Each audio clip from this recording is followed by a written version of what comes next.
జూబ్లీహిల్స్ ఉప ఎన్నికపై కాంగ్రెస్ అధిష్టానం ప్రత్యేక దృష్టి సారించింది. ఈ మేరకు తుమ్మల నివాసంలో కీలక సమావేశం జరిగింది. మంత్రి పొన్నం ప్రభాకర్, పలు కార్పొరేషన్ల చైర్మన్లు రియాజ్, ఇర్వర్తి అనిల్, ప్రీతం, ఒబేదుల్లా కొత్వాల్, రాయల నాగేశ్వరరావు ఈ సమావేశానికి హాజరయ్యారు. ఉప ఎన్నికల్లో గెలుపు కోసం కార్పొరేషన్ చైర్మన్లకు ఇన్ఛార్జీలుగా బాధ్యతలు అప్పగించారు. ఒక్కో డివిజన్కు 2 కార్పొరేషన్ చైర్మన్లకు అప్పగించగా మొత్తం 18 మందిని డివిజన్ల వారీగా బాధ్యతలు అప్పగించారు. ఈ క్రమంలోనే గెలుపు అవకాశాలపై దిశానిర్దేశం చేశారు. ఇప్పటికే ఇన్ఛార్జ్ మంత్రి పొన్నం ప్రభాకర్, మంత్రి వివేక్ జూబ్లీహిల్స్లో వరుస పర్యటనలు చేస్తున్నారు. ఎలాగైనా జూబ్లీహిల్స్ ఉప ఎన్నికను హస్తం కైవసం చేసుకోవాలని కాంగ్రెస్ ప్లాన్ చేస్తుంది.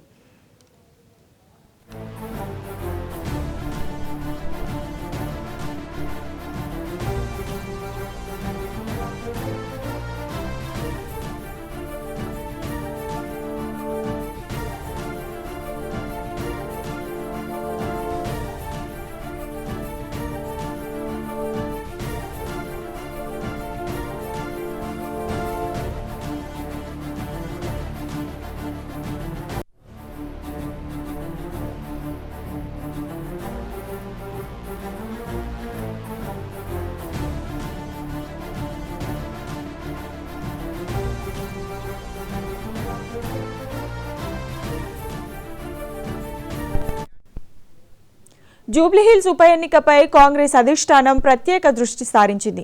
ఈ మేరకు తుమ్మల నివాసంలో కీలక సమావేశం జరిగింది. మంత్రి పొన్నం ప్రభాకర్, పలు కార్పొరేషన్ల చైర్మన్లు రియాజ్, ఇర్వర్తి అనిల్, ప్రీతం, ఒబేదుల్లా కొత్వాల్, రాయల నాగేశ్వరరావు ఈ సమావేశానికి హాజరయ్యారు. ఉప ఎన్నికల్లో గెలుపు కోసం కార్పొరేషన్ చైర్మన్లకు ఇన్ఛార్జీలుగా బాధ్యతలు అప్పగించారు. ఒక్కో డివిజన్కు 2 కార్పొరేషన్ చైర్మన్లను అప్పగించగా మొత్తం 18 మందిని డివిజన్ల వారీగా బాధ్యతలు అప్పగించారు. ఈ క్రమంలోనే గెలుపు అవకాశాలపై దిశానిర్దేశం చేశారు. ఇప్పటికే ఇన్ఛార్జ్ మంత్రి పొన్నం ప్రభాకర్, మంత్రి వివేక్ జూబ్లీహిల్స్లో వరుస పర్యటనలు చేస్తున్నారు. ఎలాగైనా జూబ్లీహిల్స్ ఉప ఎన్నికను హస్తం కైవసం చేసుకోవాలని కాంగ్రెస్ ప్లాన్ చేస్తోంది. ఇక దీనికి సంబంధించిన పూర్తి సమాచారం మా కరెస్పాండెంట్ హరికృష్ణ లైవ్ లో అందిస్తారు. హరికృష్ణ,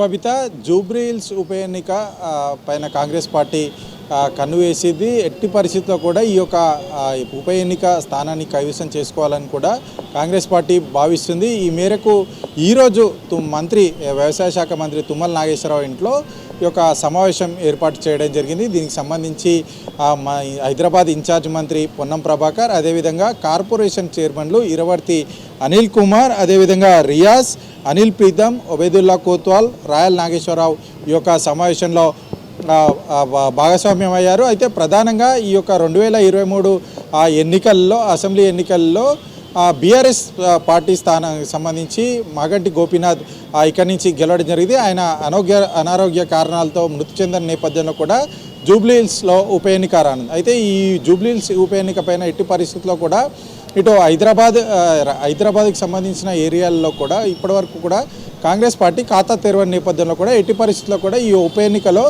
ఈ యొక్క స్థానాన్ని కైవసం చేసుకోవాలని చెప్పేసి కూడా భావిస్తుంది. అయితే ఇప్పటి వరకు కూడా జరిగిన హైదరాబాద్కి సంబంధించిన స్థానాలకు సంబంధించి ఈ యొక్క స్థానాన్ని ఖచ్చిత పరిస్థితుల్లో కూడా కైవసం చేసుకోవాలని చెప్పేసి ఈ మేరకు దీనికి ఇన్ఛార్జీలు 3 మంత్రుల ఇన్ఛార్జీలను నియమించడం జరిగింది. మంత్రి తుమ్మల నాగేశ్వరరావును, అదేవిధంగా మంత్రి పొన్నం ప్రభాకర్, అదేవిధంగా మంత్రి వివేక్ను ఇన్ఛార్జీలుగా ఈ యొక్క నియోజకవర్గానికి కేటాయించడం జరిగింది. ఈ మంత్రుల ఆధ్వర్యంలో ఒక్కొక్క డివిజన్కి 2 కార్పొరేషన్లు, మొత్తంగా 18 మంది కార్పొరేషన్ చైర్మన్లను ఈ యొక్క ఒక్కొక్క డివిజన్కి మొత్తంగా 9 డివిజన్లకు కేటాయించడం జరిగింది. ఎట్టి పరిస్థితుల్లో కూడా ఈ యొక్క స్థానాన్ని కైవసం చేసుకునే విధంగా అయితే ప్రణాళికలు సిద్ధం చేసి కాంగ్రెస్ పార్టీ ముందుకెళ్లడం జరుగుతుంది. ఇప్పటికే అటు మంత్రులు వివేక్, అదేవిధంగా పొన్నం ప్రభాకర్ కూడా అనేక సార్లు ఈ యొక్క జూబ్లీహిల్స్ సంబంధించి పర్యటనలు అయితే చేయడం జరిగింది. ఇక్కడ అభివృద్ధి పనులు కూడా చేయడం జరిగింది. ప్రభుత్వం ఇప్పటికే దీనికి సంబంధించి జూబ్లీహిల్స్ ఉప ఎన్నికకు సంబంధించి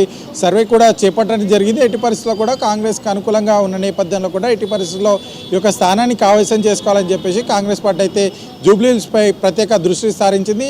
ఈ నేపథ్యంలోనే ఈ యొక్క జూబ్లీహిల్స్ కాన్స్టిట్యున్సీ గెలుపు కోసం అని చెప్పేసి ముగ్గురు మంత్రులను అదేవిధంగా 18 మంది కార్పొరేషన్ చైర్మన్లకు డివిజన్ల వారీగా ఒక్కొక్క డివిజన్కి 2 కార్పొరేషన్ల చైర్మన్లు అయితే కేటాయించడం జరిగింది. ఎట్టి పరిస్థితుల్లో కూడా ఈ సీటును కాంగ్రెస్ పార్టీ కైవసం చేసుకోవాలని చెప్పేసి భావిస్తున్న నేపథ్యంలో కూడా ఆ విధంగా ప్రణాళికలు సిద్ధం చేసుకొని అయితే ముందుకెళ్తుంది. ఒక్కొక్క నియోజకవర్గానికి ఒక్కొక్క డివిజన్కి దాదాపుగా 2 కార్పొరేషన్ చైర్మన్లు కేటాయించి ఈ యొక్క ప్రభుత్వం తీసుకున్న పథకాలన్నీ కూడా ప్రజల్లోకి తీసుకెళ్ళి భవిష్యత్తులో ప్రభుత్వం ఏ విధంగా చేయబోతుందన్న దానిపైన ఈ ప్రణాళిక ఏదైతే ఉందో ఆ ప్రణాళికను ప్రజల్లోకి వివరించి ఎట్టి పరిస్థితుల్లో కూడా వారంతా కూడా కాంగ్రెస్ పార్టీకి ఓటు వేసే విధంగా ఈ యొక్క ప్రణాళికలు సిద్ధం చేసుకొని ప్రచారం మొత్తం కూడా చేయాలని చెప్పేసి కాంగ్రెస్ పార్టీ భావిస్తుంది. ప్రధానంగా ఈ ప్రభుత్వం సర్వే చేపట్టిన నేపథ్యంలో కూడా రేషన్ కార్డులకు సంబంధించి అదేవిధంగా బియ్యానికి సంబంధించి పాజిటివ్గా జూబ్లీహిల్స్ ప్రజల నుంచి కూడా పాజిటివ్గా రెస్పాన్స్ వస్తున్న నేపథ్యంలో కూడా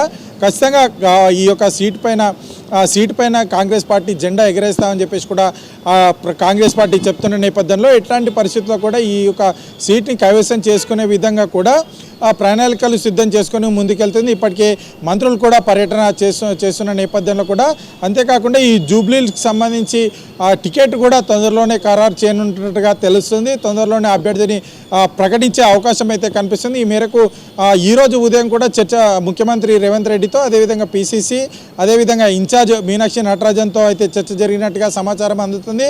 అయితే ఎవరెవరైతే అభ్యర్థులు ఉంటారో వారందరినీ కూడా ఫైనల్ ఒక లిస్టు తయారు చేసి ఆ లిస్టును జాతీయ నాయకత్వాన్ని కూడా పంపుతున్నట్టుగా సమాచారం అయితే అందుతుంది. మొత్తానికి కాంగ్రెస్ పార్టీకి సంబంధించి ఈ యొక్క జూబ్లీహిల్స్ ఉప ఎన్నికలో ఎట్టి పరిస్థితుల్లో కూడా ఈ యొక్క సీటును కైవసం చేసుకోవాలని ప్రణాళికలు సిద్ధం చేసి ముందుకెళ్తుంది. ఈ మేరకు 3 మంత్రులకు ఇన్ఛార్జీలు అపాయించారు. దాదాపుగా 18 మంది కార్పొరేషన్ చైర్మన్లకు డివిజన్ల వారిగా 9 డివిజన్లో వారికి ఈ యొక్క డివిజన్లకు సంబంధించి బాధ్యతలు అయితే అప్పచెప్పడం జరిగింది. ఎట్టి పరిస్థితుల్లో కూడా ఈ యొక్క సీటు కైవసం చేసుకునే విధంగా కాంగ్రెస్ పార్టీ ప్రణాళికలు సిద్ధం చేసి ముందుకైతే వెళ్తున్న పరిస్థితి అయితే ఉంది.